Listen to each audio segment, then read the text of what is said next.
melalui putramu Tuhan kami Yesus Kristus. Kami mengucapkan syukur padamu Tuhan atas berkat-Mu yang melimpah sampai saat ini. Bapa kami yang baik, sebentar lagi kami akan mendengarkan firman-Mu. Berkatilah kami ya Tuhan, sehingga firman-Mu dapat bertumbuh, berkembang dan berbuah di dalam hati dan pikiran kami. Sehingga kami mampu melakukan di dalam kehidupan kami ya Tuhan. Di dalam nama anak-Mu Tuhan kami Yesus Kristus kami mengucapkan syukur padamu. Amin. Saudara-saudaraku yang dikasih dalam nama Tuhan kita Yesus Kristus, firman Tuhan yang akan menyapa kita pada pagi hari ini tertulis dari Efesus pasal yang kelima, ayat yang ke-15 sampai yang ke-16. Demikianlah bunyi firman Tuhan.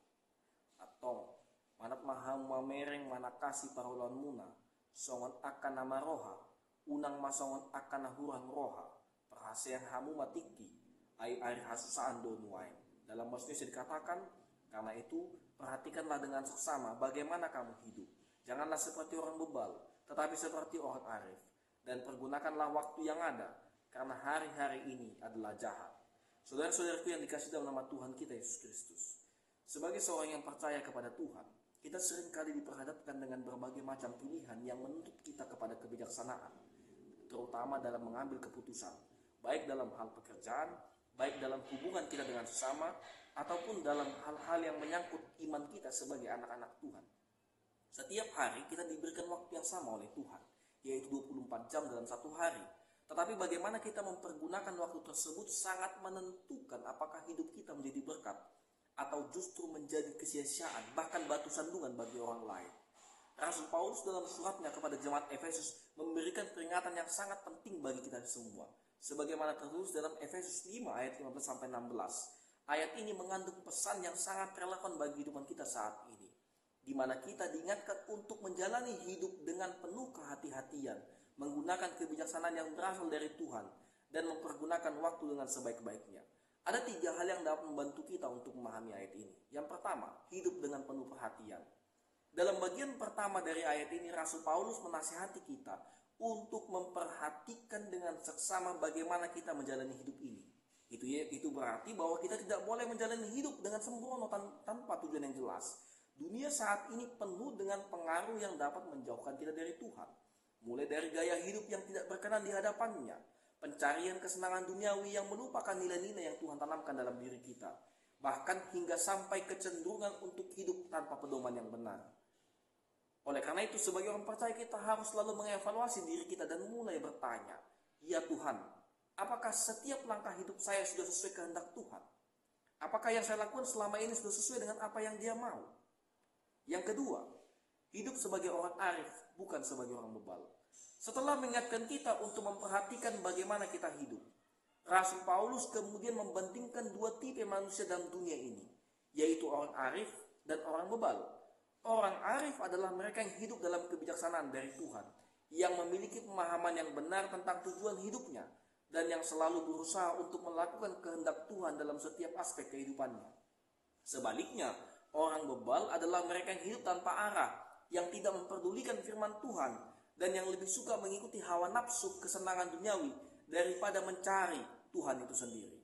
Jika kita melihat dunia saat ini, kita dengan mudah menemukan 2 tipe manusia ini.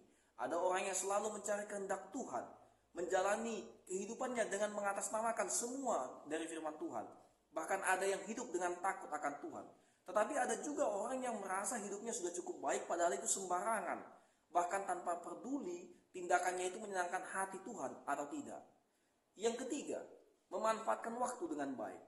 Nasihat terakhir dari Rasul Paulus dalam ayat ini adalah kita harus mempergunakan waktu dengan baik. Karena hari-hari ini adalah hari yang jahat.